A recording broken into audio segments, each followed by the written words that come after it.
Произошедшее на участке дороги в Гагарском районе можно назвать форс-мажорными обстоятельствами, поскольку на определенный период можно сказать, что движение на республиканской трассе было приостановлено, поскольку машины выстроились в огромную очередь, создалась пробка, и это создавало определенные неудобства, и был вопрос, связанный с тем, чтобы прекратить движение. Однако службы МЧС, местные жители и коммунальщики Гагарского района смогли справиться с задачей. Они расчистили те участки полотна, на которых была сель.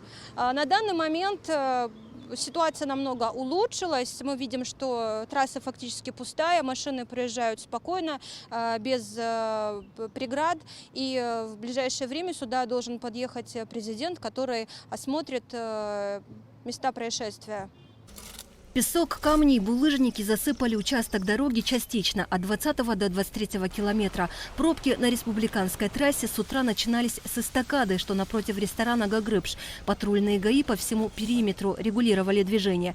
Пострадавших участков и объектов несколько. Одно из них – общежитие персонала одной из местных гостиниц.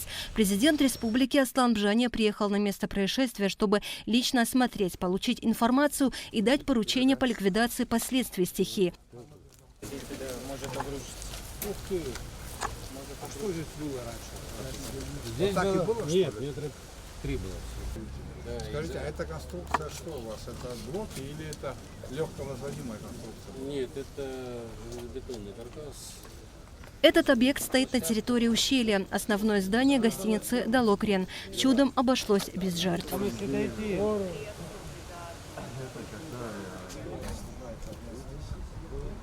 Сейчас снимаешь?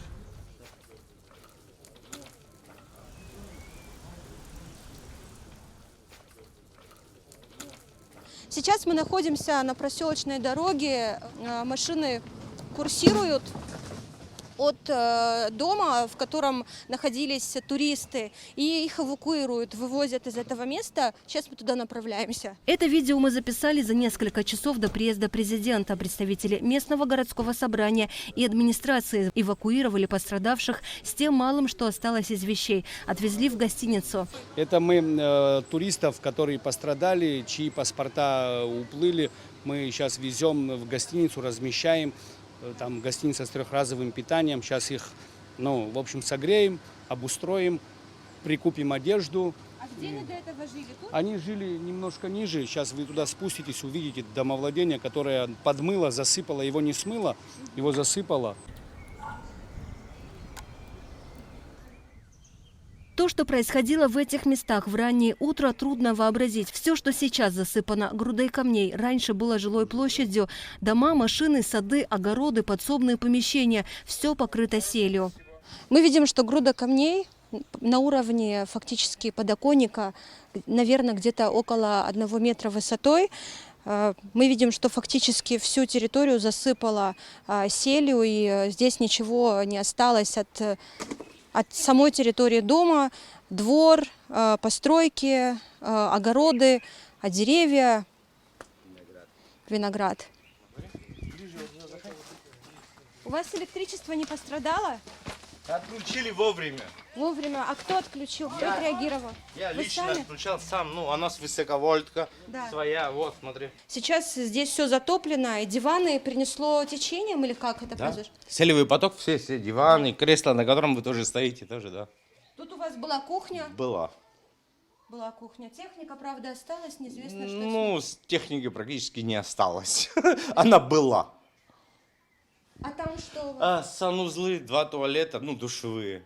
Стиральная машина. В каком плачевном состоянии мы друг друга тоже понимаем. Уровень воды, который пришел в этот раз, вот он. Мы все видим. Сели раньше бывали, это вот. Селевые потоки, они присутствовали, но не настолько высокие были. Да, да. Вот ваша Чуть-чуть они были, такого страшного, глобального, который на данный момент видим мы, это первый раз, это трагедия. Да. Это трагедия.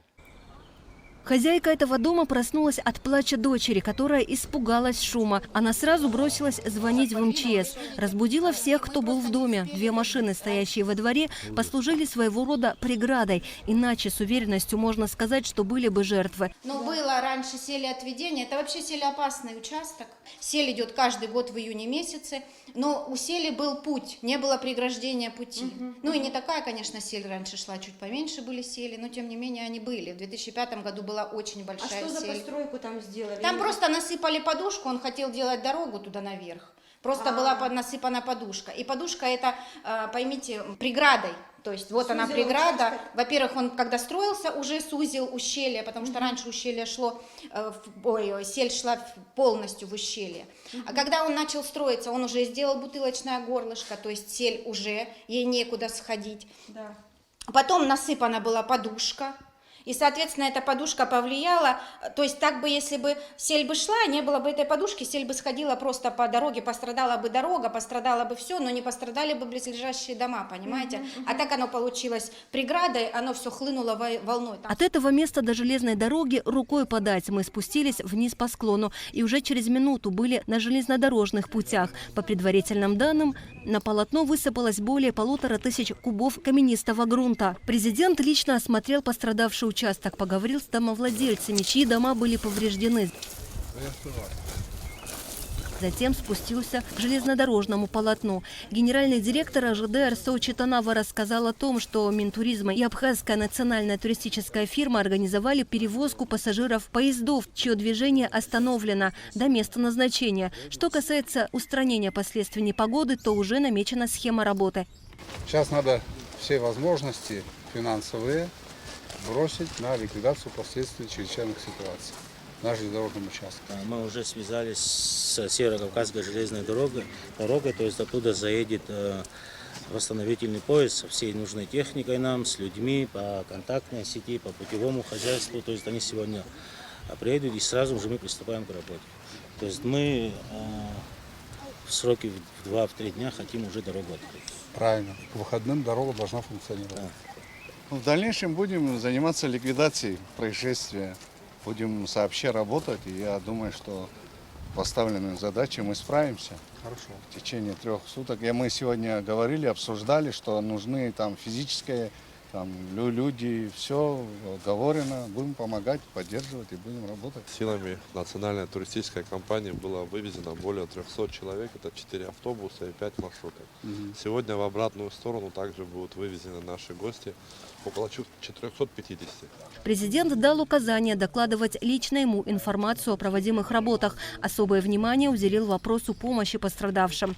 На нашей практике еще не было такого случая, чтобы государство не помогло пострадавшим. И в прошлом году были такие случаи. Около 300 миллионов рублей было выделено тем, кто пострадал в результате чрезвычайных ситуаций. Но возникает вопрос законности построек жилых домов в этом ущелье, которое расположено в стратегически значимом месте, в непосредственной близости от моста и железной дороги. На наш вопрос о том, какие меры планируется предпринять для выяснения этих обстоятельств, президент ответил так. Я дал указания, компетентные органы будут все это изучать. Если есть нарушения, мы об этом будем знать. И впоследствии такие нарушения не будут допущены. Лица, которые допустили такого рода нарушения, будут выявлены.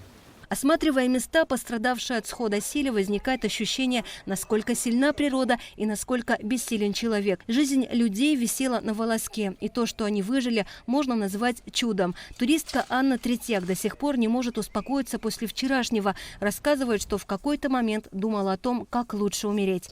Очень сильного шума, я открыла глаза, и на моих глазах вынесла стену полностью. Я спала с маленьким ребенком, и я скочила с кровати. Потом смотрю, поток все больше, больше, больше, и вода поднимается, и я думаю... Сначала у меня мысли первые были, когда стена рухнула, я понимала, что в соседней комнате у нас дети, и я была уверена, что детей уже унесло, честно говоря. Я держала маленького ребенка на руках, и мне мысли были хотя бы спасти одного, младшего. Когда я понимаю, что я не могу выбраться, я не знаю, там внизу овраг, здесь заблокированная дверь, нет стены, ни первой, ни второй, то есть мы, получается, коробка без 2 стен. Мы стоим возле одной стены, а вода прибывает, и я думаю, либо сейчас, или дождаться, когда все это закончится, а я понимаю, что смотрю вдаль и вижу, что уже камнями засыпало место, где аж сильно поток воды шел, и я понимаю, что теперь вода пойдет в нашу сторону. А на стенке было всего лишь 2 крючка, моя рубашка и старшего ребенка штаны. Я сделала веревку из них, обвязала ребенка. И, ну, у меня было, я думаю, как бы, ну, нельзя так говорить, конечно, но я думаю, как лучше умереть. Либо захлебнуться с этой жижей, как ребенку было бы легче умереть, либо от удара камня, я даже не знала. А потом я начала. Также я привязала ребенка, начала медленно подходить к краю и увидела этого мужчину. Просто он повторно спустился, он, видимо, нас искал. Он нас искал, и я ему крикнула, он меня не услышал, я долго кричала, потом обернулся, он принес балку, он перекинул балку, я балку эту схватила, мы по балке спустились на другой конец, потом еще 2 балки он перекинул, мы уже в лес и тоже вышли выше. А когда вернулись в комнату, где были все остальные, кроме нас, с младшим, с моим ребенком, они стояли, держали за руки, стояли, молились. Сейчас туристы в безопасности. В гостинице «Сан-Палас» их приютили и накормили бесплатно. Правительство республики выделило 3 пострадавшим семьям по 100 000 рублей. Из вещей почти ничего не осталось. Местные жители, зная о беде гостей, помогают как могут. Вот, к примеру, передают вещи. Что касается документов, консульство позаботилось о том, чтобы необходимые документы для выезда из республики были готовы к сроку. Говорить о материальном ущербе пока невозможно, предстоит подсчитать. Но одно можно сказать с уверенностью: чтобы устранить последствия, понадобится большая сумма. По финансам вот сколько обойдется, чтобы устранить? Много, я думаю, немало. Это трудно. Нет, пока нет таких. Это еще нужно оценить ущерб и так далее. Но это будет в любом случае для нас чувствительная сумма для государства. Глава администрации Гагрского района Юрий Хагуш также отметил, что потерявшим жилье будет оказана помощь. Предполагается, что дома жителей ущелья Чагрыбщ будут расчищены от сели. Говорить с уверенностью о том, что сход сели вызван лишь сильным дождем, не приходится. Есть версия, что это могут быть и последствия смерча. Выброс воды в горах мог спровоцировать такой объемный поток, ведь в ущелье нет реки. Но этот вопрос еще предстоит изучить.